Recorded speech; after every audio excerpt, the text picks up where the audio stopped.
Hello friends, RK communication class में आप सभी का स्वागत है। ये वीडियो प्रतिशत वृद्धि तथा कमी से संबंधित प्रश्नों का एक प्रैक्टिस सेट है। इससे पहले की वीडियो में हमने प्रतिशत वृद्धि तथा कमी से संबंधित प्रश्नों के कॉन्सेप्ट के बारे में बताया हुआ है। यदि आपने वो वीडियो नहीं देखा हुआ है तो आप उसे प्लेलिस्ट में जाके वॉच कर सकते हैं, जिससे ये वीडियो समझने में आपको आसानी होगी। आइए वीडियो को शुरू करते हैं।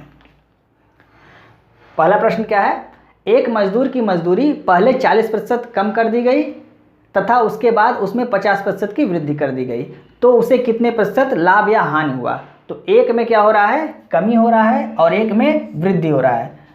तो जिसमें कमी हो रहा है वो माइनस में रहेगा और जिसमें वृद्धि हो रहा है वो प्लस में रहेगा। और फार्मूला हमारा एक ही लगता है यहाँ पे, x + y + xy/100।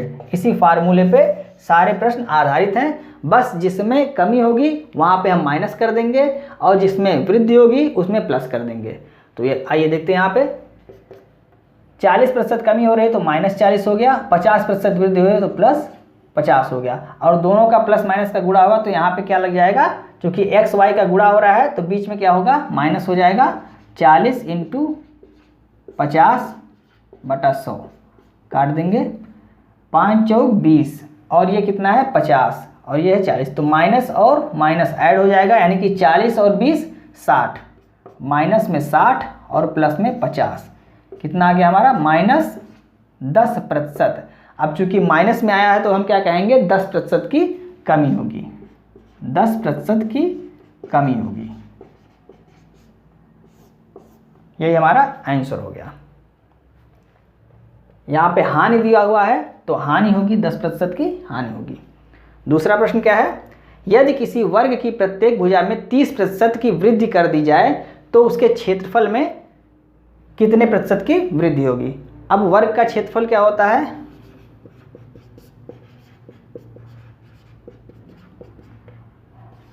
भुजा वर्ग, भुजा वर्ग यानी कि a वर्ग। तो a × a, दो राशियां हो गई। अब हमने जो पिछला वीडियो बताया हुआ उसमें क्या बताया था? यदि दो राशियां गुणा के रूप में हों और एक में वृद्धि हो दूसरे में कमी हो, या दोनों में वृद्धि हो या दोनों में कमी हो, तो हम क्या करते हैं? x + y + xy/100 के फार्मूले पे उसको अप्लाई करते हैं। तो यहाँ पे दो राशियाँ हैं और दोनों का क्या हो रहा है? गुणा हो रहा है। तो यहाँ पे हम इस फार्मूले को अप्लाई करेंगे। तो 30% की वृद्धि हो रही है, तो भुजा में 30% की वृद्धि हो रही है, तो भुजा a और a दोनों है, यानी कि दोनों में 30% की वृद्धि हो रही है। तो 30 + 30 + 30 × 30/100। चूँकि भुजा की वैल्यू कितनी दी हुई है? 30, और दोनों a ही है, इसलिए 30 दोनों में अप्लाई होगा। काट देते हैं इसको, 3 × 3 = 9, तो 30 30 60 और 9 69, 69, 30 30 60 और 9 69। यही हमारा आंसर हो गया, यानी कि 69% क्या हो गई? वृद्धि होगी। क्यों वृद्धि होगी? क्योंकि यहाँ पे प्लस में आ रहा है। आइए नेक्स्ट प्रश्न देखते हैं। तीसरा प्रश्न क्या है? जब खिलौने के मूल्य में 20% की वृद्धि हुई तो बेचे गए खिलौने की संख्या में 15% की कमी हो गई, तो दुकान की कुल बिक्री पर इसका क्या प्रभाव पड़ा? एक में क्या हो रहा है? वृद्धि हो रहा है, और एक में क्या हो रहा है? कमी हो रहा है। तो क्या करेंगे? जिसमें वृद्धि हो रहा है वो प्लस में रहेगा और जिसमें कमी हो रहा है वो माइनस में रहेगा, और बीच में चूंकि ये प्लस और माइनस मिला के यहाँ माइनस हो जाएगा। 20 × 15/100, 20 5 100, 5 × 15, ये माइनस में दोनों ऐड हो जाएगा, यानी 20 - 18 बराबर कितना आ गया? 2%। ये क्या हो गया? उसे लाभ हो रहा है 2% का। चूंकि प्लस में आया है तो लाभ हो रहा है, अगर माइनस में आता तो हानि होता। प्लस मतलब वृद्धि या लाभ, माइनस मतलब कमी या हानि। तो 2% का क्या हो रहा है? उसे लाभ हो रहा है। ये हमारा आंसर हो गया। चौथा प्रश्न देखते हैं। एक आयत की लंबाई में 10% की वृद्धि तथा चौड़ाई में 10% की कमी करने पर नए आयत के क्षेत्रफल पर क्या प्रभाव पड़ता है? तो आयत का क्षेत्रफल बराबर लंबाई गुणे चौड़ाई।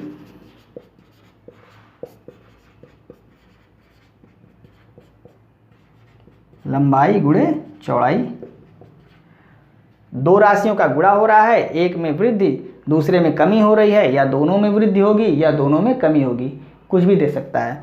तो हम x plus y plus x y by 100 के फार्मूले पे उसको अप्लाई करेंगे।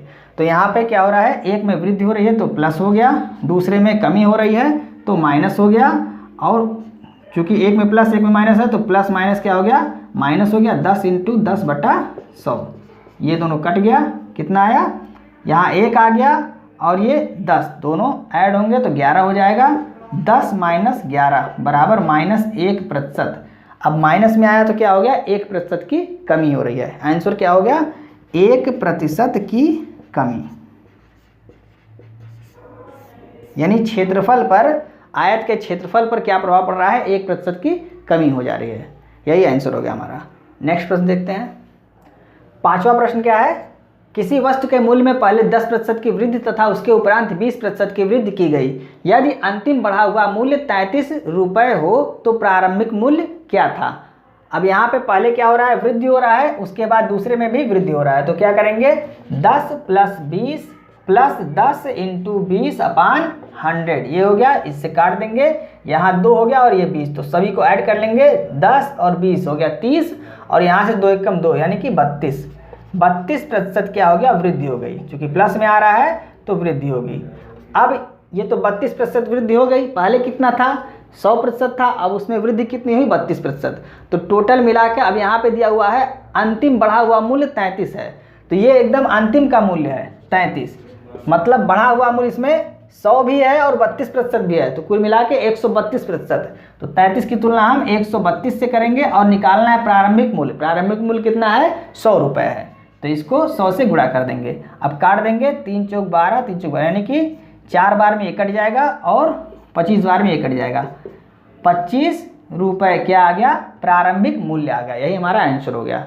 इसको एक तरीके से और कर सकते हैं कि प्रारंभिक मूल्य को हम P मान लेते हैं, और उसके बाद पहले वृद्धि हो रही है 10%, तो 110/100, उसके बाद दूसरी वृद्धि हो रही है 20%, तो 120/100, और उसके बाद बढ़ा हुआ मूल्य अंतिम में क्या हो गया है, 33, तो बराबर 33 हो जाएगा। इसको सॉल्व करेंगे तो हमारा यहाँ से भी आंसर यही 25 रुपये ही आएगा। नेक्स्ट प्रश्न क्या है, यदि वृत्त की त्रिज्या में 1% की वृद्धि की जाती है तो उस वृत्त के क्षेत्रफल में कितनी वृद्धि होगी। तो क्षेत्रफल क्या होता है वृत्त का, πr²। वृत्त का क्षेत्रफल बराबर πr²। r² का मतलब r × r, दो राशियाँ गुणा के रूप में है, तो यहाँ पर x + y + x y by 100 वाला फार्मूला यहाँ अप्लाई होगा। तो 1% की वृद्धि हो रही है, यानी कि r में त्रिज्या में हो रही है, तो दोनों में 1% की वृद्धि होगी। तो 1 प्लस में हो गया, +1 2 बार हो गया, और प्लस x × y/100, यानी कि 1 × 1/100। अब 1/100, इसको जब 100 को ऊपर ले जाएंगे तो क्या हो जाएगा, यहाँ तो 2 हो गया, प्लस यहाँ कितना हो जाएगा, 0.01 हो जाएगा। अब इसको ऐड करेंगे तो कितना आ जाएगा, 2.01%। ये क्या हो रहा है, वृद्धि हो रही है। क्यों, क्योंकि प्लस में आ रहा है। 2.01% की वृद्धि होगी वृत्त के क्षेत्रफल में। यही हमारा आंसर हो गया। तो दोस्तों आज की वीडियो में बस इतना ही। यदि आपको वीडियो अच्छी लग रही है तो इसे अपने दोस्तों को भी शेयर करें, और वीडियो को लाइक और सब्सक्राइब करना ना भूलें। मिलते हैं नेक्स्ट वीडियो में। जय हिंद।